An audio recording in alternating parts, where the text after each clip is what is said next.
দেখো কম্পোজিশন ঠিক আছে।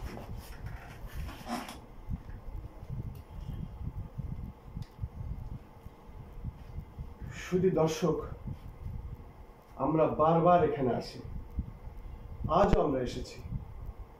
এই কারণেই আমরা এসেছি, একজন রাজনীতি চিন্তাবিদ, একজন সাংবাদিক ও একজন শ্রমিক নেতা, যার কাজ দেশ এবং দেশের বাইরে, বিশেষ করে বাংলাদেশের প্রত্যেকটি জেলায় তার শ্রমিক সংগঠন আছে, তার রাজনৈতিক সংগঠন আছে, পাশাপাশি তার নিজের যে চলার অবস্থানটা তৈরি করে রেখেছেন। এর মাঝে আমরা এসেছিলাম, তখন একটি কথা উঠছিল, উপদেষ্টা পর্যায়ের ভিতরে কিছু লোকের নাম, তার ভিতরে এই বাবলু সাহেবের নামটাও এসেছিল। যেহেতু অন্তর্বর্তী সরকার দেশ চালাচ্ছেন, রাষ্ট্র পরিচালনা করছেন, শ্রমিক নিয়ে যে কথাগুলো এই বাবলু সাহেবই ভালো বলতে পারেন। আজকে আমরা এসেছি একটি বিশেষ বিষয়ে কথা বলতে, যেটি সারা বাংলাদেশে তোলপাড় শুরু করেছে, এমনকি সারা বিশ্ব এই বিষয়টি নিয়ে তুমুল পর্যায়ে ঝড় উঠেছে। চট্টগ্রামে একজন আইনজীবীর উপরে ইসকনের সন্ত্রাসী বাহিনীরা যেভাবে তাকে কুপিয়ে নৃশংস নির্মমভাবে হত্যা করেছে, এই জঙ্গি সংগঠন এই দেশে থাকা উচিত কিনা, এর বিচার কি হওয়া উচিত, আন্তর্জাতিক অপরাধ ট্রাইব্যুনালে হওয়া উচিত কিনা, এবং এরই একটি পূর্বাভাস আগেও হয়েছিল, যেহেতু আবরা হত্যার সময়ও কিছু নাম এসেছিল ইসকনের। এই বিষয়ে আমরা সরাসরি আজকে আপনার মধ্যে আমরা জানতে চাই, এই বাংলাদেশের বিষয়টা কোন পর্যায়ে যাচ্ছে। এর আগে আপনি অনেক সাক্ষাৎ দিয়েছেন। মাসুদ ভাই, আমি প্রথমেই গভীর দুঃখ প্রকাশ করছি এবং বেদনার বিধুর অবস্থায় কথা বলতে চাই। আমাদের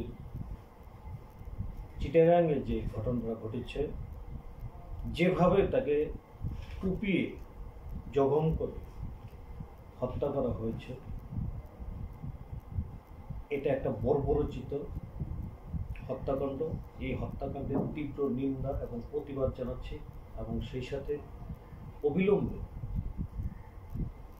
এই ঘটনার সাথে যারা জড়িত তাদের দৃষ্টান্তমূলক শাস্তি আমি জাতির কাছে, সরকারের কাছে কামনা করছি।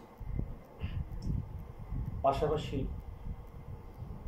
আমি বলতে চাই, আমাদের বাংলাদেশ একটি সার্বভৌমত্ব, একটি স্বাধীন দেশ, আমাদের একটা নিজস্ব পতাকা রয়েছে।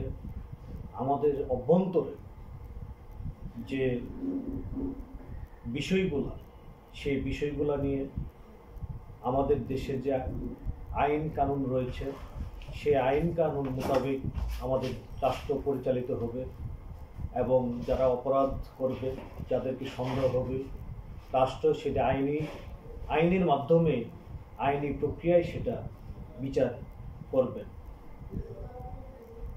তারই ধারাবাহিকতায় চিন্ময়কে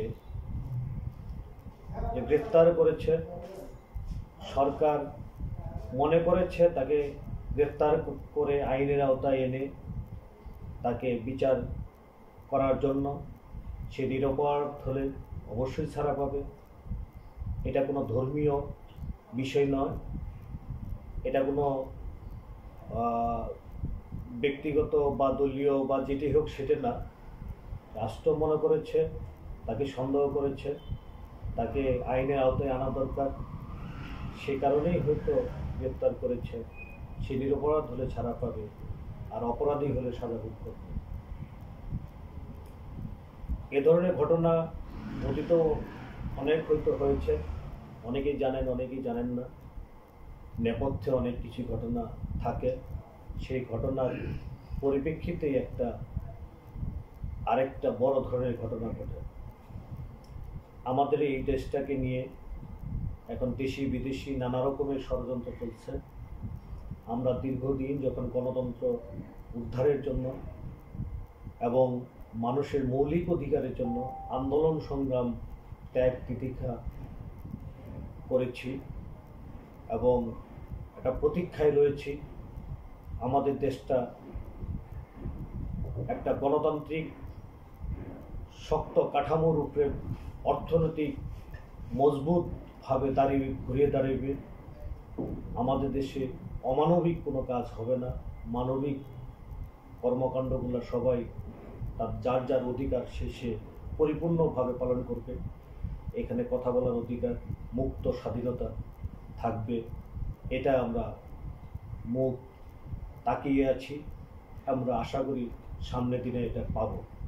বর্তমান সরকার সেই প্রতিশ্রুতি নিয়ে এই গত জুলাই আগস্ট যে আন্দোলন হয়েছে তারই ধারাবাহিকতা আন্দোলন হয়ে একটি বিপ্লবের নিয়ে বা গণঅভ্যুত্থানের মধ্য দিয়ে একটি সরকারের পরিবর্তন হয়েছে। যে বর্তমান সেই সরকার যে রয়েছে সেটা সেই কমিটমেন্টের ভিত্তিতে রয়েছে আসছে।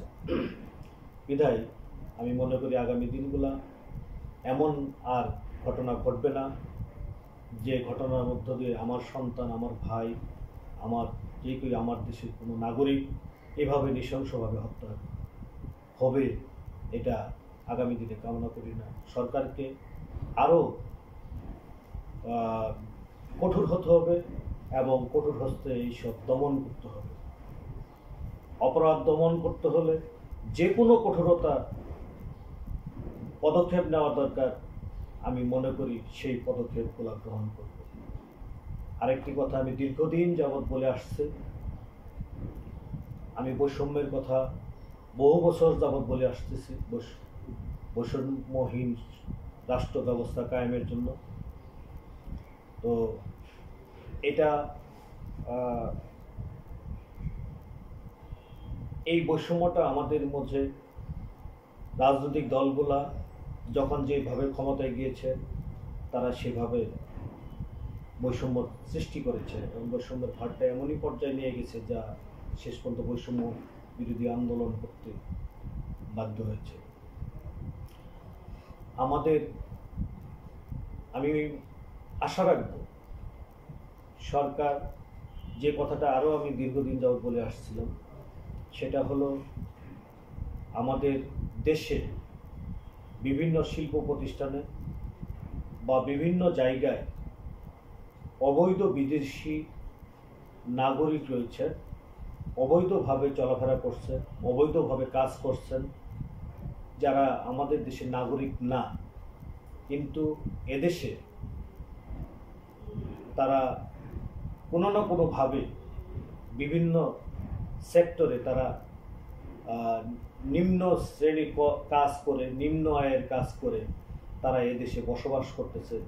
তাদের প্রকৃত অর্থ কি কারণে এত স্বল্প মজুরিতে তারা কাজ করে, কেন স্বল্প মজুরি, এত অল্প মজুরি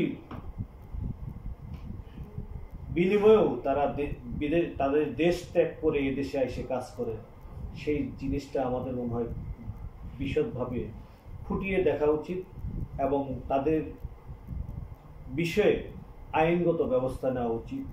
তারা আসলে কেন আসছেন, কী উদ্দেশ্যে আসছেন, যারা বৈধভাবে আসছেন, যারা চাকরি করতেছেন বৈধভাবে, তাদের বিষয়ে আমার কথা নেই।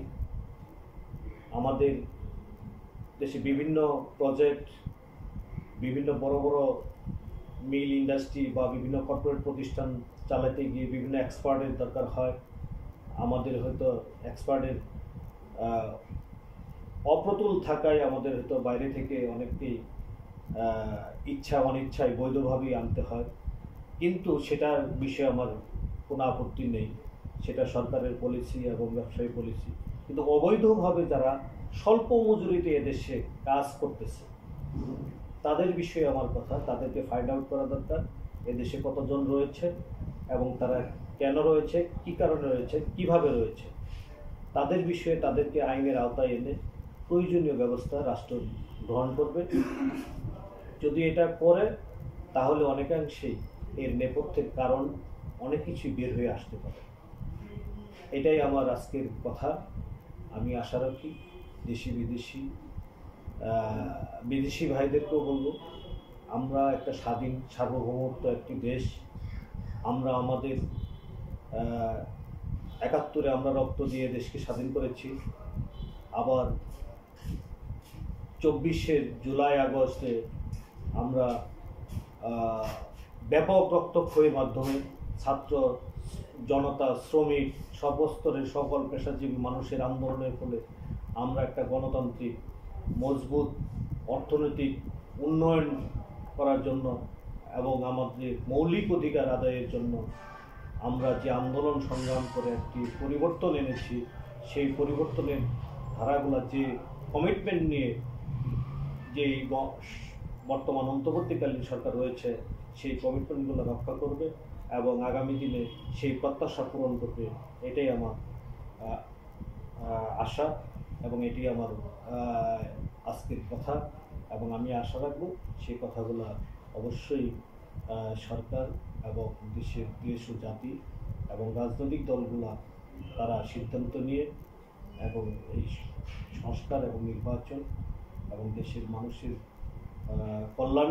কল্যাণকর যে কাজগুলো সেই কাজগুলো বিষয়ে সিদ্ধান্ত নেবেন এবং আমলাতান্ত্রিক যে জটিলতা সেই জটিলতাগুলো নিরসন করবেন। এদেশ থেকে ঘুষ, দুর্নীতি, অর্থ লুটপাট, মানুষের বিভিন্ন জায়গা জমি জোরপূর্বক দখল বেদখল, এই যে কর্মকাণ্ডগুলো নিপাত যাবে এবং মানুষ স্বাভাবিকভাবে নিরাপত্তার সাথে চলাফেরা জীবনযাপন করবে এবং সেটা যেই হোক, যত নিরীহই হোক, সে যেন শান্তিতে থাকতে পারে, সে যেন সিকিউর ফিল করে এবং আমাদের মধ্যে যে সামাজিক বন্ধনটা অতি সুন্দর হয়। রাষ্ট্রের আমরা আজকে 18 কোটি বা যাই বলেন যে মানুষরা রয়েছি, আমরা যেন সবাই মিলেমিশে সুন্দরভাবে এই দেশটাকে একটা সুন্দর একটা জাতি হিসেবে বিশ্বের মানচিত্রে আমরা উপহার দিতে পারি, দেখতে পারি, এটাই আমার প্রত্যাশা। আচ্ছা ফজলুর রহমান বাবু সাহেব, আপনাকে আমার আরেকটি প্রশ্ন আছে, সেটি হলো আমরা তো যুদ্ধ করেছি, 71-এ যুদ্ধ করেছি, অনেক রক্ত দেওয়া হয়েছে, জীবন দেওয়া হয়েছে, 30 লক্ষের ঊর্ধ্বে, 2 লক্ষের উপরে মা বোনরা ইজ্জত দিয়েছেন, তার বিনিময়ে এই দেশ স্বাধীন। তারপরেও তখনও কিন্তু হিন্দু, বৌদ্ধ, খ্রিস্টান আমরা একই বিনতে, সেখানে কোনো বৈষম্য ছিল না। তাদের বাড়িঘর পাহারা দিয়ে রাখা হয়েছে এই মুসলিমরাই, তারপর আবার তারা তাদের ঘর বাড়িতে ফিরে এসেছে। কিন্তু এখন কেন এই অবস্থাটা এত সিরিয়াসলি নির্মম হলো কেন? আর এখানে ইসকনের নাম আসছে, ইসকনরা এই শক্তিটা কোথায় পাচ্ছে? এরা কি আসলে কোনো নিবন্ধিত কোনো সংগঠন, নাকি আসলেই আন্তর্জাতিক মাফিয়া চক্রের একটি জঙ্গি সংগঠন? এটাকে আপনি কিভাবে আপনার ধ্যান ধারণায় নিতে পারেন? আমি বলি, যদি অনিবন্ধিত হয় তাহলে তাদেরকে নিষিদ্ধ করার প্রয়োজন, আর নিবন্ধিত হলে তাদের কোন ক্যাটাগরিতে নিবন্ধন দেওয়া হয়েছে সেটাও জাতির কাছে জানানো দরকার। আর যদি নিবন্ধিত না হয়, অনিবন্ধিত হয়, তাহলে খুব শীঘ্রই তাদেরকে নিষিদ্ধ ঘোষণা করে, অনতিবিলম্বে এটা নিষিদ্ধ ঘোষণা করে তাদেরকে আইনের আওতায় আনা দরকার। এবং যেহেতু বেআইনিভাবে কোনো সংগঠন এইসব ধর্মীয় উগ্রপন্থী যে সংগঠনগুলো রয়েছে সেই সংগঠন চালানো উচিত হবে না। এটা শুধু আমাদের দেশেই না, এ ধরনের উগ্রপন্থী সন্ত্রাসী সংগঠন সারা বিশ্বেই বিভিন্নভাবে ছড়ায় ছিটে রয়েছে। এটার জন্য সারা বিশ্বই কাজ করছে। আমরা এটা ইউরোপ, আমেরিকা থেকে আমাদের মধ্যপ্রাচ্য বা আমাদের দেশগুলোতেও দেখতে পেরেছি। সেটার বিষয়ে যে যে দেশ রয়েছে তারা কঠোরভাবে পদক্ষেপ গ্রহণ করবে। সেই সাথে যে সকল দেশের ক্ষতিকর, মানব কল্যাণের ক্ষতিকর এবং অবৈধভাবে মানে করে আসছে, পরিচালিত করে আসছে, তাদেরকে অবৈধ কর্মকাণ্ড বন্ধ করার জন্য মানে ব্যাপক পদক্ষেপ গ্রহণের মাধ্যমে তাদেরকে আইনের আওতায় এনে সেই বিচার কার্য করা উচিত এবং তারা যাতে আর এই কর্মকাণ্ড করতে না পারে সেই ব্যবস্থা সরকারকে এবং রাষ্ট্রকে, টোটাল রাষ্ট্রকে দিতে হবে এবং সেই রাষ্ট্রকে এবং সরকারকে দেশের যারা শান্তিপ্রিয় মানুষ, যারা সন্ত্রাস চায় না, যারা বৈষম্য চায় না, যারা লুটপাট চায় না, দুর্নীতি চায় না, ঘুষ চায় না, সেই মানুষগুলা যেন এই সরকারকে সার্বিকভাবে সহযোগিতা করে, যার যার পক্ষ থেকে যার যতটুকু দেওয়ার সহযোগিতা করে সে যেন সহযোগিতা করে। সেটা সকলের প্রচেষ্টায় আমরা ইনশাল্লাহ আমাদের দেশটাকে সামনে এগিয়ে নিয়ে যেতে পারব ইনশাল্লাহ।